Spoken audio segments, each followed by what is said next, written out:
എല്ലാവർക്കും നമസ്കാരം. ഇന്ന് എൻ്റെ ടോപ്പിക് എന്ന് പറയുന്നത് ഡ്രൈ സ്കിൻ കൊണ്ട് നമുക്ക് എന്തൊക്കെ ബുദ്ധിമുട്ടുകൾ ഉണ്ടാകാം എന്നതിനെ പറ്റിയാണ്. ഇന്ന് ഡ്രൈ സ്കിൻ എന്ന് പറയുന്നതിന് നമുക്ക് ഒന്ന് നോർമൽ സ്കിന്ന്, ഒന്ന് ഡ്രൈ സ്കിന്ന്, പിന്നെ നോർമൽ ഓയിലി സ്കിന്ന്, ഇങ്ങനെയാണ് പറയുന്നത്. അപ്പോൾ ഇതിൽ ഡ്രൈ സ്കിൻ എന്ന് പറയുന്നത് പലർക്കും ഇറിറ്റേറ്റ് ആകുന്ന അല്ലെങ്കിൽ പലർക്കും ബുദ്ധിമുട്ടുണ്ടാക്കുന്ന ഒന്നാണ് ഡ്രൈ സ്കിൻ എന്ന് പറയുന്നത്, പ്രത്യേകിച്ച് കുട്ടികൾക്കുൾപ്പെടെ. അപ്പോൾ അതിൽ നമ്മൾ മെയിനായിട്ടും നമുക്ക് ഹെറിഡിറ്ററി ആയിട്ട് പാരമ്പര്യമായിട്ടും കൂടി വരുന്ന ഒന്നാണ് ഡ്രൈ സ്കിൻ എന്ന് പറയുന്നത്.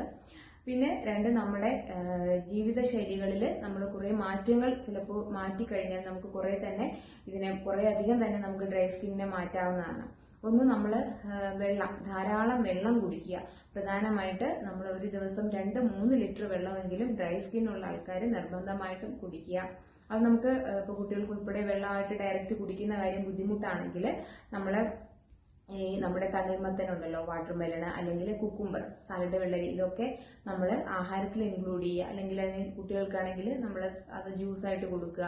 ഇങ്ങനെയൊക്കെ ആണെങ്കിൽ നമുക്ക് കുറേ ഡ്രൈ സ്കിന്നിന് വെള്ളത്തിന്റെ ആ ഒരു അംശം ബോഡിയിൽ ചെയ്യുമ്പോൾ തന്നെ കുറേ മാറ്റങ്ങൾ ഉണ്ടാകുന്നതാണ്. പിന്നെ പ്രത്യേകിച്ചും ഈ കോൺസ്റ്റിപ്പേഷനുള്ള ആൾക്കാർക്കാണെങ്കിൽ നമ്മൾ നിർബന്ധമായിട്ടും നമ്മൾ വെള്ളത്തിന്റെ അംശം കൂട്ടുക തന്നെ ചെയ്യുക. അതല്ലാന്നുണ്ടെങ്കിൽ പിന്നെ അത് കോൺസ്റ്റിപ്പേഷനിലോട്ട് മാറും തുടർച്ചയായിട്ട്. അതുപോലെ തന്നെ നമ്മുടെ ഉണക്കമുന്തിരി, ഡ്രൈ ഗ്രേപ്പ് എന്ന് പറയുന്നതും നമ്മൾ ഡെയിലി കഴിക്കുന്നതൊക്കെ പ്രത്യേകിച്ച് കുട്ടികൾക്കുൾപ്പെടെ കോൺസ്റ്റിപ്പേഷനൊക്കെ വളരെ നല്ലതായിരിക്കും. പിന്നെ അതുപോലെ തന്നെ നമുക്ക് ഈ ഡയബറ്റിക് ഉള്ള ആൾക്കാർക്കാണെങ്കിലും ഇതുപോലെ നമ്മുടെ ബോഡിയുടെ വെള്ളത്തിന്റെ അംശം കുറയുന്നതാണ്. അതുപോലെ ഹൈപ്പോതൈറോയിഡ്, പിന്നെ അതുപോലെ ലേഡീസിനാണെങ്കിൽ നമ്മുടെ ഈ മെനോപോസ് ആകാവുന്ന ഒരു ടൈം ആകുമ്പോൾ നമ്മുടെ ഈസ്ട്രോജന്റെ അളവ് കുറയുന്ന അനുസരിച്ച് നമുക്ക് ഡ്രൈനസ് ഉണ്ടാവും. അതുപോലെ സോറിയാസിസ്, ഇങ്ങനെ അസുഖമുള്ള ആൾക്കാർക്കും ഇതുപോലെ തന്നെ കൂടുതൽ ഡ്രൈനസ് ഉണ്ടായിരിക്കും. അപ്പോൾ മാക്സിമം നമ്മൾ വെള്ളത്തിന്റെ അംശം കൂട്ടുക. അതുപോലെ തന്നെ പിന്നെ നമ്മൾ ശ്രദ്ധിക്കേണ്ടതാണ്, കുളിച്ചതിന് ശേഷം എല്ലാ ദിവസവും നിർബന്ധമായിട്ട് നമ്മൾ ഏതെങ്കിലും ഒരു മോയ്സ്ചറൈസിങ്ങോ അല്ലാന്നുണ്ടെങ്കിൽ ഒരു നമ്മുടെ വെളിച്ചെണ്ണ അല്ലെങ്കിൽ ബദാം ഓയിൽ, ഇങ്ങനെയുള്ളത് നിർബന്ധമായിട്ട് നമ്മുടെ ബോഡി ഫുള്ളായിട്ടും അപ്ലൈ ചെയ്യുക.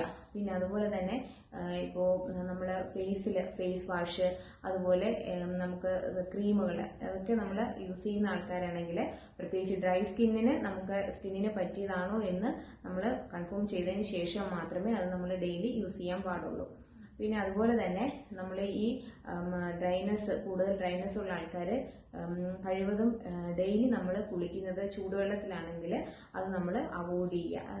ചൂടുവെള്ളം കുടിക്കുന്നതോറും നമ്മുടെ ബോഡി കൂടുതൽ ഡ്രൈനസ് ഉണ്ടാവും. അപ്പോൾ നമുക്ക് ആഴ്ചയിൽ ഒരു ദിവസമൊക്കെ കുളിക്കുന്നതുകൊണ്ട് പ്രോബ്ലം ഇല്ല.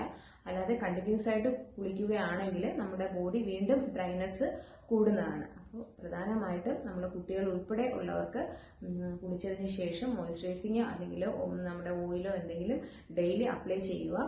കുറേ ഈ കാര്യങ്ങളൊക്കെ നമ്മൾ ശ്രദ്ധിച്ച് കറക്റ്റ് ഫോളോ ചെയ്ത് പോവുകയാണെങ്കിൽ നമുക്ക് ഒരു പരിധിവരെ തന്നെ ഡ്രൈനസിനെ മാറ്റാനായിട്ട് സാധിക്കും.